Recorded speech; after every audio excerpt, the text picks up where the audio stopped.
না উল্টা আমাকে এখানে আসতে হলো। আচ্ছা শুনেন,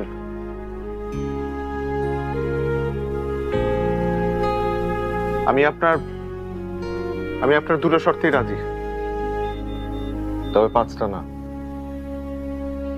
আল্লাহ যতদিন তৌফিক দেয় বাচ্চা নিতেই থাকবো, কিন্তু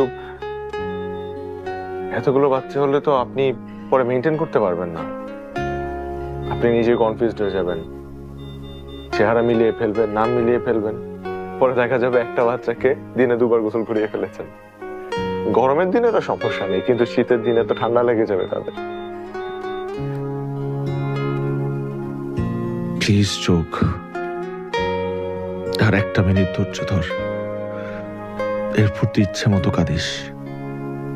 স্যার আপনার সময় শেষ। জি যাচ্ছি।